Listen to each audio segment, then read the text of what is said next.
اعوذ باللہ من الشیطان الرجیم بسم اللہ الرحمن الرحیم۔ سورہ بقرہ آیت نمبر 11 میں اللہ تعالیٰ فرماتے ہیں، اور جب ان سے کہا جاتا ہے کہ زمین میں فساد مت پھیلاؤ تو وہ کہتے ہیں ہم تو اصلاح کر رہے ہیں۔ آیت نمبر 12 میں اللہ تعالیٰ فرماتے ہیں، آگاہ ہو جاؤ، یہی لوگ اصل میں فساد کرنے والے ہیں مگر انہیں اس کا احساس تک نہیں ہے۔ آیت نمبر 13 میں اللہ تعالیٰ فرماتے ہیں، اور جب ان سے کہا جاتا ہے کہ تم بھی ایمان لاؤ جیسا دوسرے لوگ لائے ہیں تو وہ کہتے ہیں کیا ہم بھی ان کے جیسا ایمان لائیں جیسا کہ یہ بے وقوف لائے ہیں۔ جان لو دراصل بے وقوف وہ خود ہیں لیکن انہیں اپنی بے وقوفی اور ہلکے پن کا پتہ بھی نہیں ہے۔ آیت نمبر 14 میں اللہ تعالیٰ فرماتے ہیں، اور وہ جب منافق اہل ایمان سے ملتے ہیں تو کہتے ہیں ہم ایمان لے آئے، اور جب وہ تنہائی میں اپنے شیطانوں میں جاتے ہیں تو کہتے ہیں کہ ہم تو تمہارے ساتھ ہیں، ہم تو ان سے مذاق کر رہے تھے۔ آیت نمبر 15 میں اللہ تعالیٰ فرماتے ہیں، اور اللہ انہیں ان کے مذاق کی سزا دیتا ہے اور ان کی رسی دراز کرتا ہے، ان کی رسی کو اللہ تعالیٰ ڈھیل دیتے ہیں تاکہ وہ خود اپنے انجام تک جا پہنچیں، سو وہ خود اپنی سرکشی میں بھٹکتے رہیں، اپنی بدماشی میں بھٹکتے رہیں۔ آیت نمبر 16 میں اللہ تعالیٰ فرماتے ہیں، یہ وہی لوگ ہیں جو ہدایت کے بدلے میں گمراہی خریدتے ہیں لیکن ان کی تجارت فائدہ مند نہیں ہوتی۔ آیت نمبر 17 میں اللہ تعالیٰ فرماتے ہیں، ان کی مثال اس شخص کی مانند ہے جس نے اندھیرے میں آگ جلائی، آس پاس کی چیزیں روشنی میں آئیں تو اللہ تعالیٰ نے ان کا نور سلب کر لیا، ان کی آنکھوں کی روشنی چھین لی اور انہیں اندھیرے میں چھوڑ دیا اور وہ کچھ بھی اب نہیں دیکھتے۔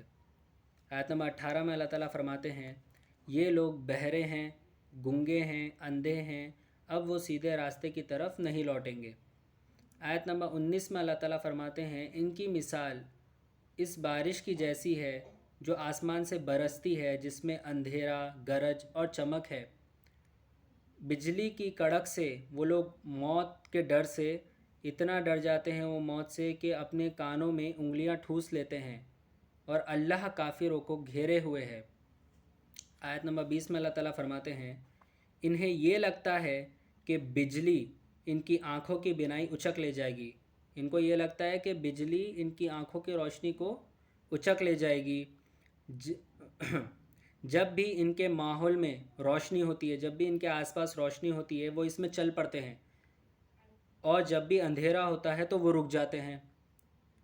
اور اللہ چاہتا تو ان کے آنکھوں کی روشنی چھین سکتا ہے، ان کے کانوں سے جو یہ سنتے ہیں اللہ تعالیٰ وہ بھی سلب کر سکتے ہیں، وہ بھی چھین سکتے ہیں، اور اللہ ہر چیز پر قدرت رکھنے والا ہے۔ آیت نمبر 21 میں اللہ تعالیٰ فرماتے ہیں، اے لوگو اپنے رب کی عبادت کرو جس نے تمہیں اور تم سے پہلے کے لوگوں کو پیدا کیا ہے تاکہ تم پرہیزگار بن جاؤ۔ پرہیزگار مطلب اللہ تعالیٰ سے ڈرو، اللہ تعالیٰ کا خوف رکھو، اور اللہ تعالیٰ کی بتائی ہوئی چیزوں پر چلو، اللہ تعالیٰ کے بتائے ہوئے راستے پر چلو، اور اللہ تعالیٰ کو جو چیزیں نہیں پسند ہے، جو اللہ تعالیٰ کی ناپسندیدہ چیزیں ہیں اس سے رکے رہو، اس کے قریب مت جاؤ۔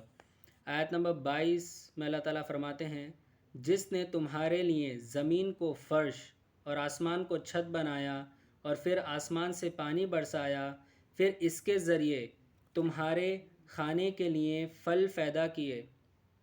جتنے بھی الگ الگ طرح کے پھل رہتے، فروٹس رہتے ہیں، اللہ تعالیٰ نے بارش کے ذریعے پیدا کرے،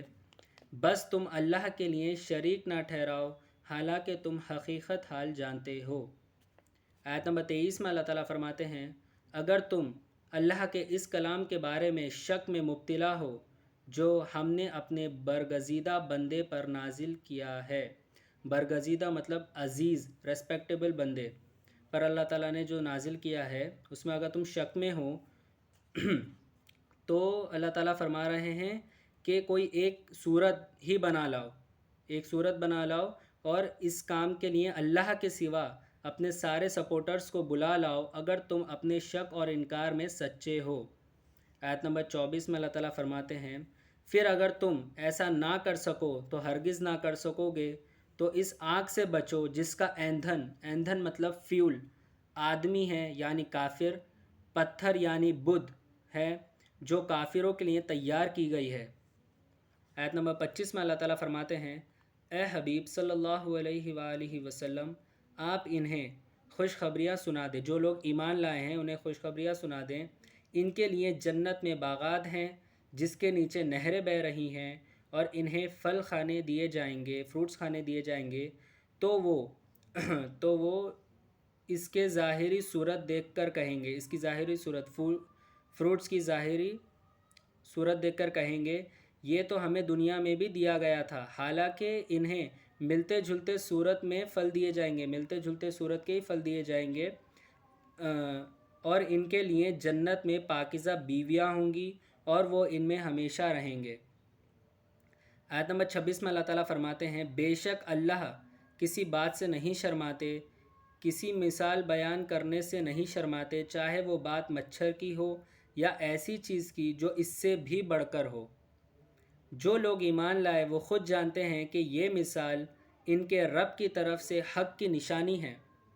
اور جنہوں نے کفر اختیار کیا وہ اسے سن کر یہ کہتے ہیں کہ ایسی مثال اللہ کو کیا ضرورت ہے، ایسی مثال کی اللہ تعالیٰ کو کیا ضرورت ہے۔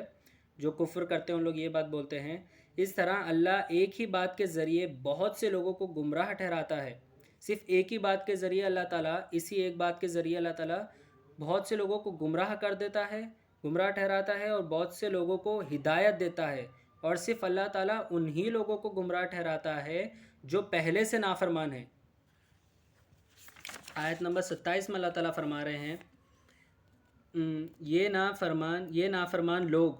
نافرمان وہ لوگ وہ ہیں جو اللہ سے وعدہ کر کے، پکا وعدہ کر کے توڑ دیتے ہیں، اور اللہ نے جن چیزوں کو جوڑنے کا حکم دیا ہے